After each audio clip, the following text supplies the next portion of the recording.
Hello and welcome to SPSS Class 3, starting from part S8. Now we're going to repeat the process a little, and remember the reason we're doing this is that your charts probably look like this. You've got lots of greyed areas. There are lots of areas where there's no data being presented, which spoils it a bit. But we can fix most of that, as you'll see. If we repeat the process, go back to the Select Maps dialog, which hopefully you can remember how to do. So it's this graph, this strange thing, graph template chooser. And then go through this detail thing. This should all be set up already. And the select map file. This is where the problem lies. Because what you can do is, when you get to here, if you press this, what it does is, before it tries making the map, it just tries to match up the country names, in our case, the country names in the file and the country names in the map. So it could be if you're looking at small areas, it could be the regional names, and the regional names in the map, or it could be any number of things. But here we're looking at countries. So press compare and it tries to match them. And all these countries here on the left are the ones it's matched. So as long as there's data in the file, those ones on the left, they'll be coloured in. That's great. These ones here, these two columns here showing unmatched data keys. This middle column is stuff in your data file in SPSS where it couldn't find anything in the map that matched it. And the one next to that is stuff in the map, countries or areas in the map where it couldn't find anything in your data file to match it. And you can usually see what's gone wrong pretty quickly. Like American Samoa in your data is just called Samoa on the map. And Belarus in the data is spelt in this weird way on the map, which I've never seen before. Belarus. British Virgin Islands doesn't appear at all. Brunei Dar es Salaam on the map is just Brunei. So all you've got to do is either edit the map, which is a bit more complicated, but the simplest thing is just to change your data set so that the names match exactly.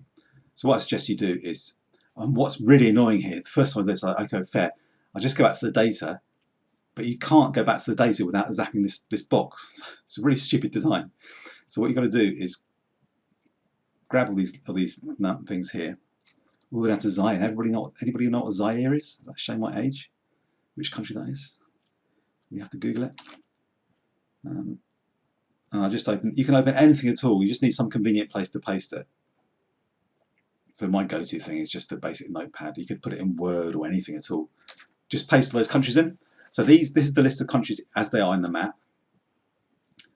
And what I'm going to want to do is to change my countries so they match that. And then when I do the map, you should get many more countries matching up and showing on the map without grey areas. So now I've got that. I don't need this anymore, so I can cancel that and cancel that. Let's go back to here. So what I could do now is to get those names and just change all of these. Could do that. It's not such a fantastic idea because then you're losing the stuff you've originally got. It's usually best to preserve your data to add extra data to it. So what I suggest we do is going to make a new country variable and then just copy those into the new one. And then that then means that if ever you want to use this map again, you download data from the World Bank, you've got the World Bank names and these map names matched up and you can use them as a key. So the easy way to do it is just to copy and paste. So this is step S11 now. So I want this country thing, just go to there, select the whole column and then just copy like that.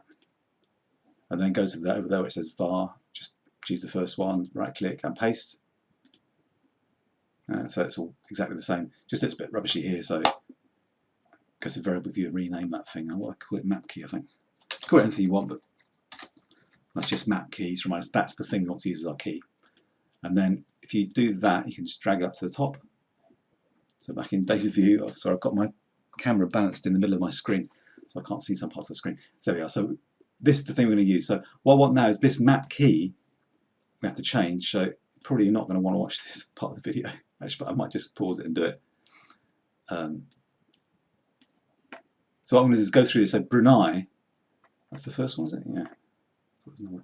So that's down here. What was it? Yeah. So in this column here, I'm just going to get rid of that part. Yeah, so that now matches. And then, just to show me I've done it, I'll put an X in there. Belarus, I mean, what you can do is just copy that. So that needs to be Belarus. and just paste it in. So I've done that one. Cape Verde, because they've kind of got the Portuguese spelling here, I think, which is Cabo Verde. This is time that you can pause the video and just fast forward. All I'm doing is correcting these things. So it should be Cape Verde, etc. Okay, now what's Congo? Congo is where we come to our first puzzle, which is that in the data here, there's Congo Democratic Republic and Congo Republic. Now, when I was a lad, in fact, when I was living in Tanzania, Congo Democratic Republic didn't exist. It was called Zaire. This one. So this thing at the bottom, Zaire, is actually that one. You've never heard of Zaire in music, some of the best music in the world. And then Congo Republic was just called Congo. Then Congo renamed itself Congo Democratic Republic, so then the other one has to call itself Congo Republic. Anyway, that matches up, so we've got the Congo there, got Zaire there. Okay, I'm really going to pause the video now and then just do the rest of these, so you carry on as well.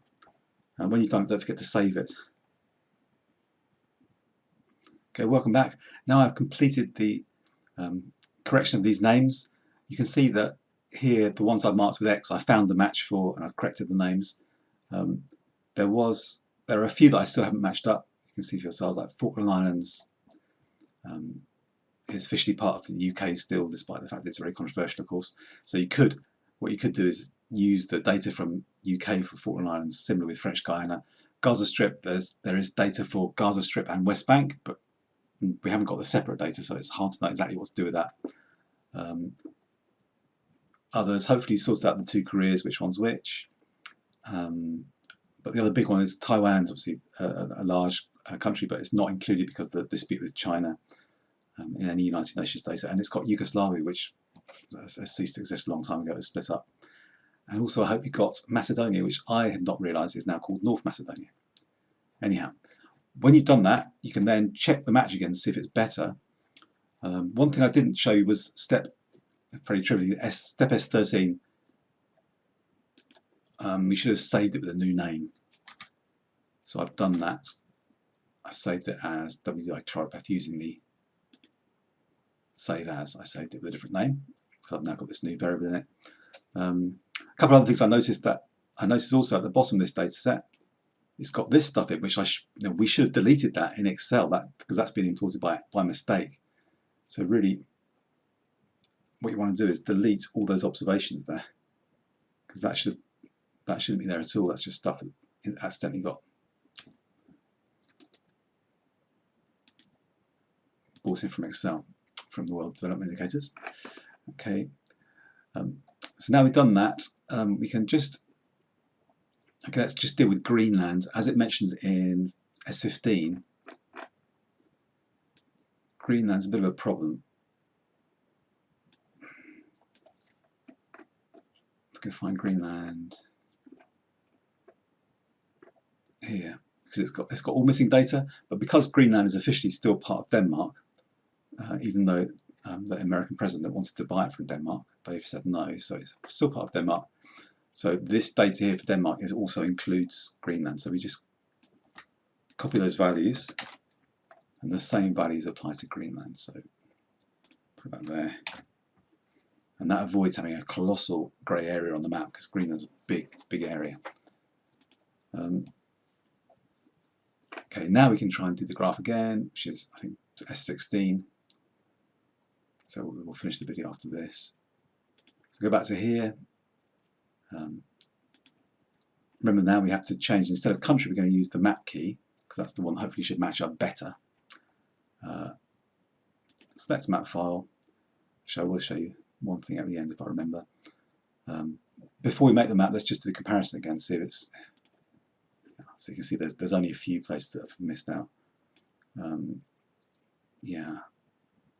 So if anyone else has worked out good ways, the only way you can deal with some of these things is just as I did with Greenland, but it's not going to spoil that map that much if Falkland Islands and French Guiana are not coloured rightly, so apologies if I've been careless with those. But if I was doing this properly to publish it or print it, I'd fill in those so that the map was really complete, but just for teaching I'll leave it for now.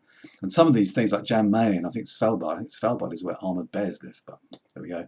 They are tiny uninhabited islands, and northern Scandinavia, I think. Anyhow, enough of that. Let's see if the map's going to work.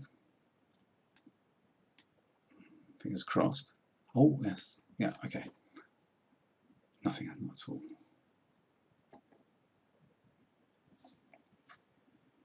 Sometimes the maps appear behind the other windows you've got. Oh, hey. No, that's the old map. There's the link there, so you can see. That's what it was before with all the greyed areas, and now there's very few. Just Western Sahara is the only big area that's still greyed out. And Taiwan, of course, but that's not too bad. At least Greenland's coloured. So we've got a pretty complete set of data now. Great. Okay, so I think I'll do the videos for part S17 in the next segment, but for now, thanks for watching.